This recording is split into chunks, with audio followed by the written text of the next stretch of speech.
Welcome to Gamepinions episode 29. I'm your host, Calman, and today I am back again for a brand new episode of Gamepinions. It's been a long time, guys. It has been an extremely long time since I've been on an episode of Gamepinions or even posted anything to social media or any of that good stuff.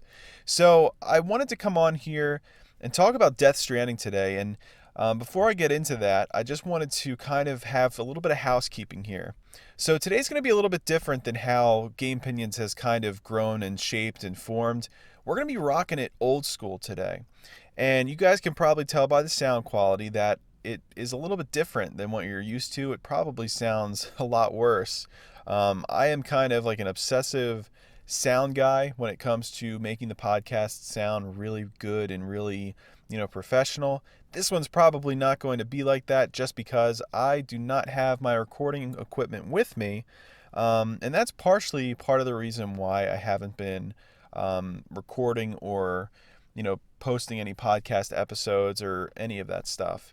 So back in September, this is about a month after I stopped posting the podcast episodes, I was interviewing for a job in Charlotte, North Carolina. I was living in Greensboro, North Carolina during that time, and I ended up getting the job sometime in September, and then I kind of had to move to Charlotte. So I've been kind of adjusting to the new surroundings, the new schedule, the new job. You know how it is. It's kind of tough to do all those things and have so many things change that you just kind of have to, take a step back and kind of focus on what you're doing and then kind of put your hobbies, slowly incorporate them back in. So that's kind of what I'm doing right now. So it was just a little bit overwhelming for a little while there, not in a bad way. I mean, it's really exciting. It was just like excitingly overwhelming in a way. Because I'm in a much better position now in terms of, jobs than I was before. I'm doing something that's not nearly as ridiculous as what I was doing before. And it's been really good. I've been learning a lot and I've been having a good time. But there's always going to be a part of me that wants to come on and wants to record. And, we're going to be rocking it old school today. It's just going to be me. There is no co-host today. And in terms of like how Gamepinions was the last few episodes, I still have great hope that, TJ will reconvene on the show and John will reconvene on the show, and then we'll also have Kimberly as well.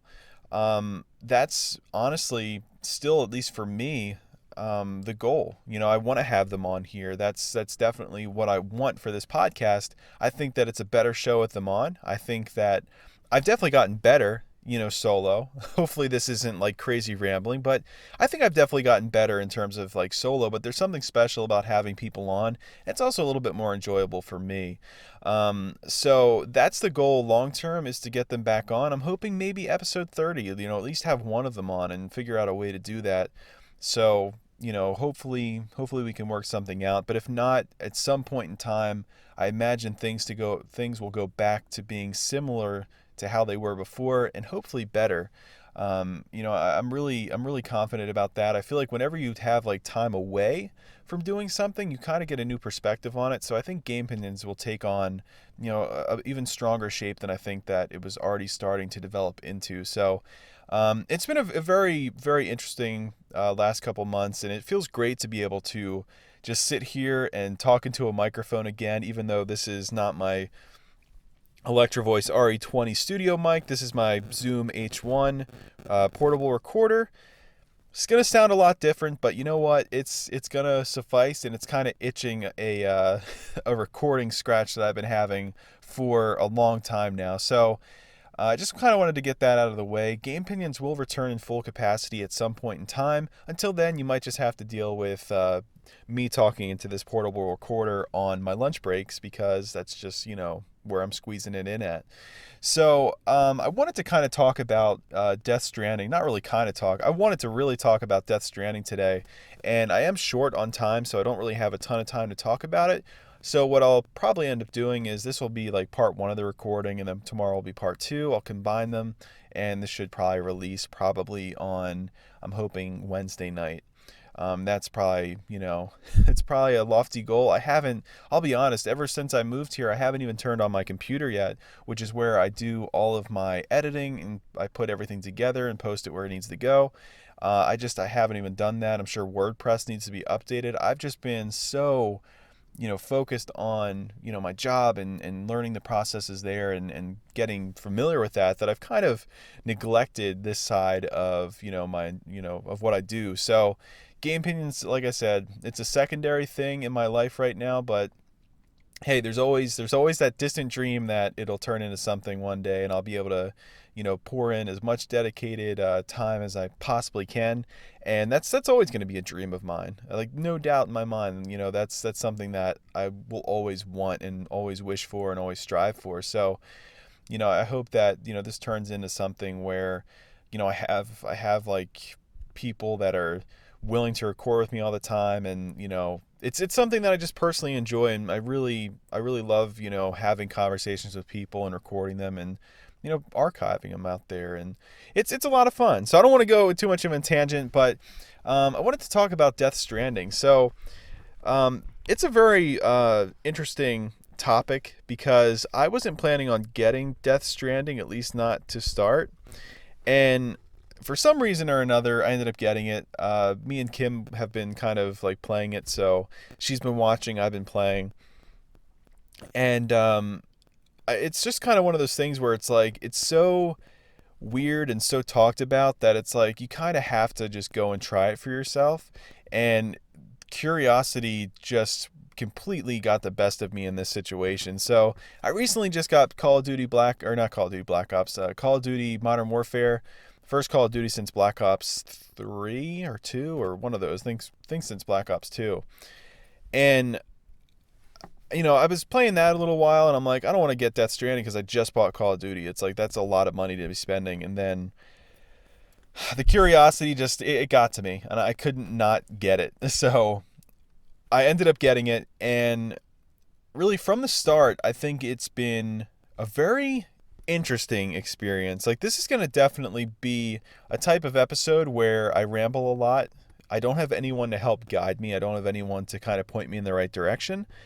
So I guess I'll start off with, when I first turned the game on, and obviously this game is just completely amazing looking visually. I mean, it's unreal how well it reminds me of like when Grand Theft Auto came out on the PlayStation 3 at the end of its life cycle.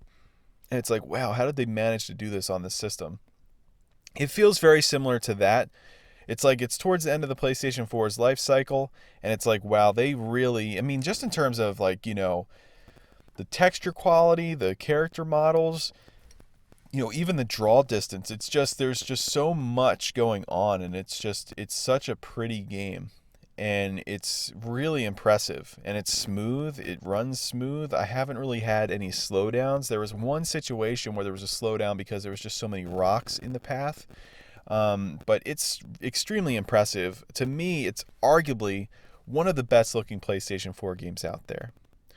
Now, in terms of the story, so far I find it really interesting. I don't know if it's going to make any sense in the end. I really don't. Right now, it's still kind of confusing. I think there's some plot holes here and there. I don't want to get into like, extreme, I don't want to get into, extreme detail here and kind of ruin story for anybody. But I'll be honest with you, I'm not sure if I could ruin this story for you if I tried. It's very complicated.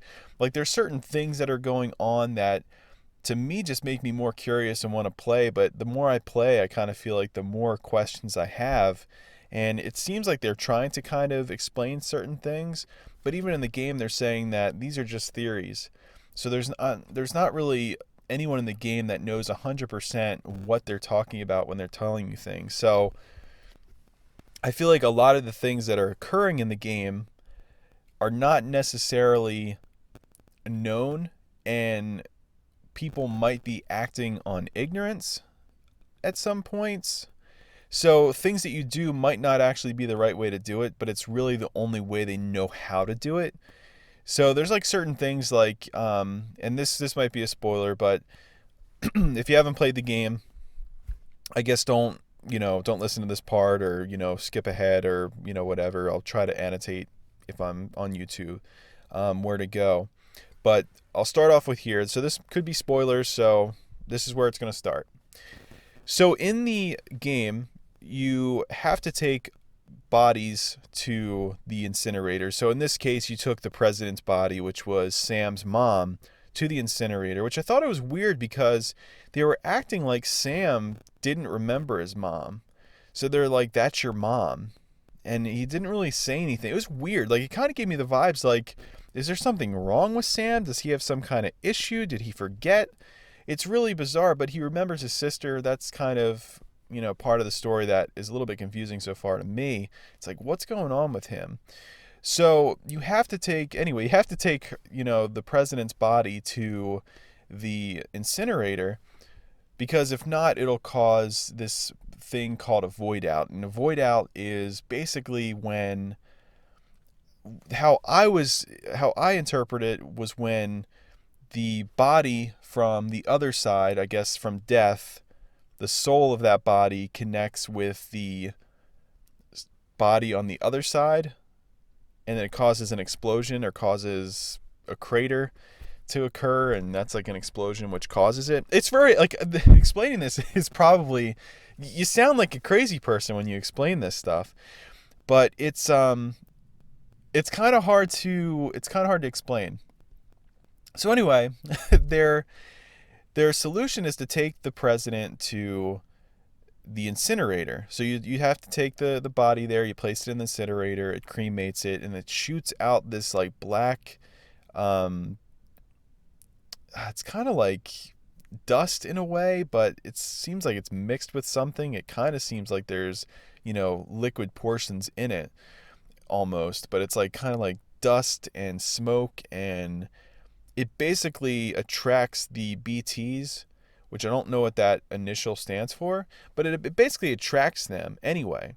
So there was a scene early on in the game where, someone gets eaten, and it causes kind of like this explosion, and then everything kind of just like, disappears, and our character wakes up on the beach.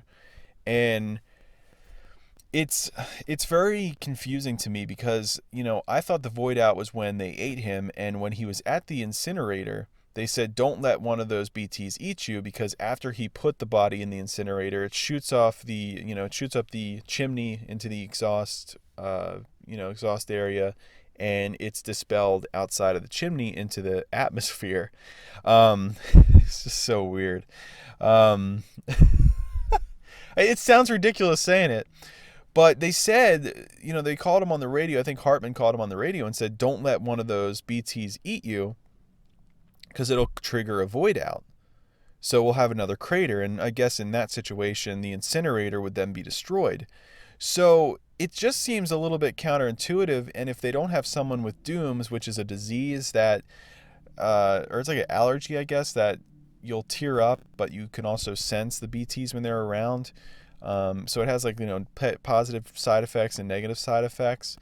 But, if you don't have that, you're not going to be able to detect when these things are around. So it's like, it doesn't make a lot of sense to me why you're taking the body to be incinerated. If it's just going to summon those things anyway, they'll eat you if you don't have DOOMS and you can't sense them, you don't know to stop breathing, and they eat you and then you're gone. It triggers a void out, boom. So it's really, I'm kind of like still like figuring out the story, and as much as the story is weird, like, I'll be honest with you, I'm really enjoying it. Like, it might end up not making any sense in the end, but honestly, I'm thoroughly enjoying it. I think it's intriguing. It makes me continue want to play. I think all the interview logs, which are basically just like information, it's kind of like, not really like medical journals, but it's kind of like scientific research journals in a way, where they kind of just give you like facts and different backgrounds to things and theories of what's going on, and all the different things that are happening. So it offers some really interesting insight, and that's one of my favorite things to do when I log on to the game, is to see if I have any more of those. Do I have any new ones? Each mission usually gives you a new log that you can kind of look and kind of decipher it for yourself. But either way, like I said, it's very interesting. I think this is a very well done story thus far. I mean, and I'm only a few hours in, so like I said, there's plenty of time for it to get better and or to get worse. But I'm really enjoying it so far.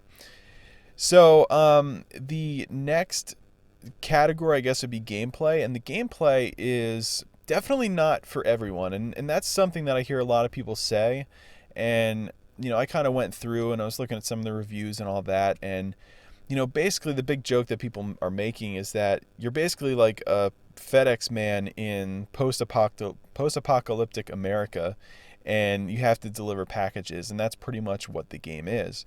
And oddly enough, that is what the game is. And it's something that I don't think just off first like impressions, like I don't think that years ago I would have been okay with this. I feel like I would have completely hated this game and it wouldn't have been for me.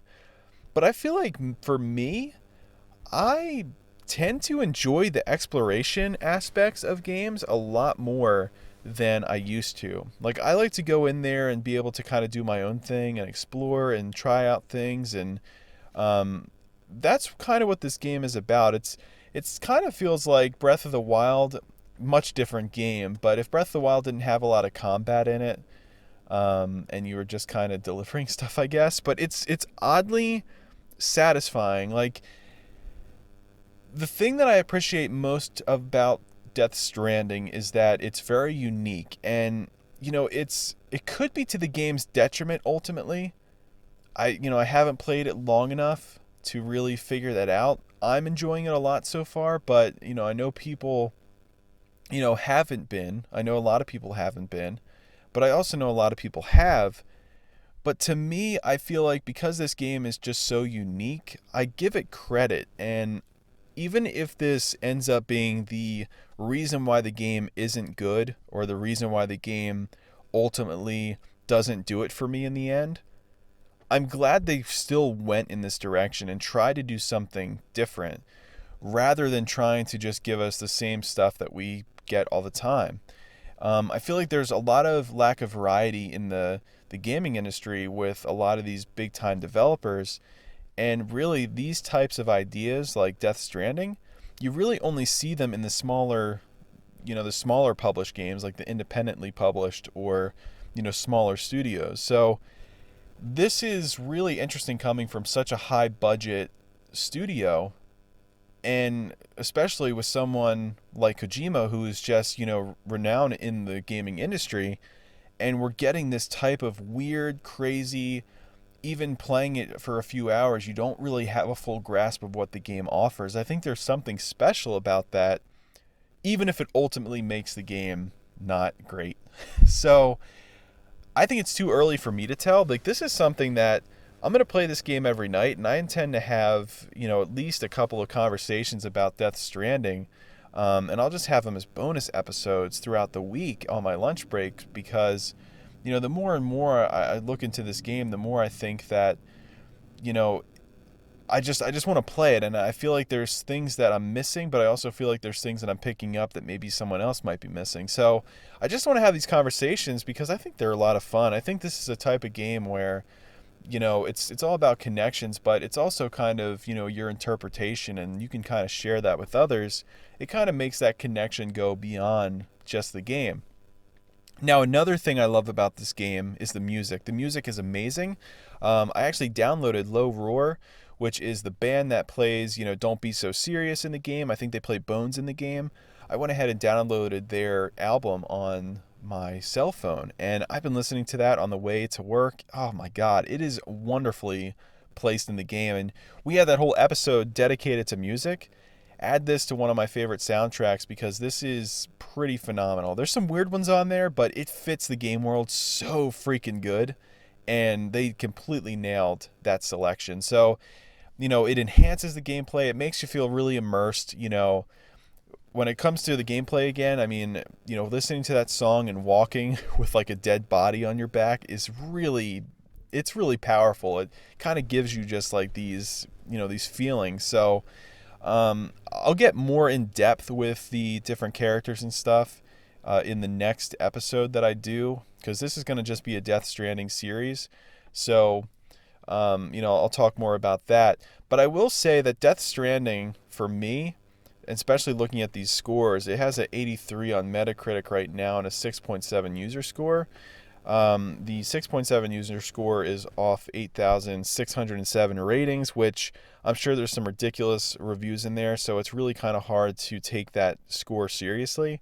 And then the 83 is, based on 85 reviews. I feel like Death Stranding is another perfect example as to why these review scores just do not make sense. They're outdated, and really we shouldn't be using them anymore. Like, honestly, like, these numbers do not really tell you anything, and they don't give you good insight as to whether or not you should get the game. I feel like Death Stranding is an experience that everyone's going to take differently, just like much like every other game, but this one especially, I think, because it's not really a universal style of playing a game. It's something that is a lot different than what we're used to. And I feel like there's not a ton of games that have come out recently, at least, that kind of question my, that kind of question, my interpretation of the game. And this one does it so strongly that I feel like you really have to play this game yourself to really get that full understanding of if you're going to like it or not. And that's, like I said, it applies to a lot of games, but I feel like this one especially, it just shows that the reviews scores are just not efficient in really determining how the game is. So, I want to talk more on that later on. I do have to head back to work, though. Before I head away, I did have some Twitter tweets here that I was going to go over. And we haven't done this in such a long time. And even when we were recording, it was something we kind of strayed away from. So this one is from @RevX23. So weird, so intense, so gripping, so beautiful. Death Stranding. Hashtag PS4 share.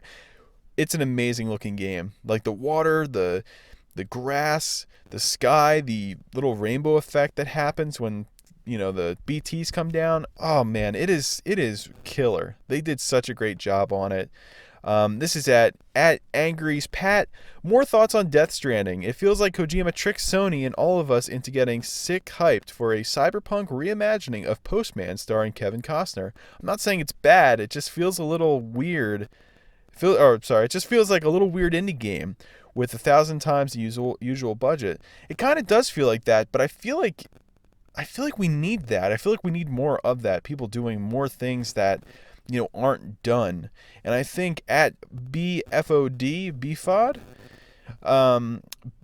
B foreign outside debris, I think he agrees with me. I'm having a really nice time with Death Stranding. It feels like one of those nice projects where they started to work with a suitcase full of weird ideas they thought of and couldn't use over the past 20 years, and then packed them all into this gnarly thing. It's insane. It is really, really awesome. And the fact that they were able to actually make this game the way it is and get away with it, it's pretty hilarious. Like I think it's extremely interesting and intriguing that this is what they came up with. Because what else is Kojima going to come up with if he made this into a game? And this one is at the Alcoholocaust. That is horrible. That's a horrible name. Big numbers for Death Stranding. Good. Maybe we can inspire other devs to do something weird instead of third-person action adventure shooter with light RPG mechanics. Completely agree. We need variety. We need things that are going to kind of question what we think games should be. And I feel like this game does do that. It kind of goes against everything that we're used to and kind of uses elements that we don't necessarily typically like over encumberment and, weight limits, and I guess that is over encumberment, but, fetch quest, a lot of people don't like that stuff, and that's essentially what this game is. This is at the Gassy Mexican. Played Death Stranding last night and actually really enjoyed it. It's a weird game to be sure, but also very different. Super pretty, great atmosphere. It definitely scratches the same itch of Trucking Simulator in the sense it's hauling from point A to point B. That's absolutely right. I didn't really think about that. It's also a lot more fun once you get the bike and loading up your bike with the stuff. I don't know. I like it. I really like it. And this is at Bamboo Bushido. Death Stranding is some boring, weird, slow, pretentious, supernatural science fiction mumbo jumbo that is very much my jam. I think it might be my jam too. It might be still early to say it, but I feel like this game, it's one of those games you have to go in with an open mind and just be patient and don't play it for like 10 hours straight. Like play it for maybe one or two and then kind of take a break, pick it up the next day. I think it's more enjoyable in bits and pieces. If I had to sit down and review this game and play it for 10 hours or 12 hours and have to rush the review, probably wouldn't like it that much either. It's not really that style of game. So that's actually all I'm going to be able to do. Thanks for all the tweets out there that I was able to put in the podcast, and hopefully I'll be on here again tomorrow where we're going to combine the two and talk more about this. It might just be we're taking a little quote unquote break and then we'll be back again after the little break. So maybe I'll insert an ad and we'll just, keep the podcast rolling. Who knows? But it felt really great to come back here, get some thoughts out here. I think this is a really good warm-up episode for me, and hopefully everything sounds good. And I hope you guys have an amazing day. Gamepinions is back, baby.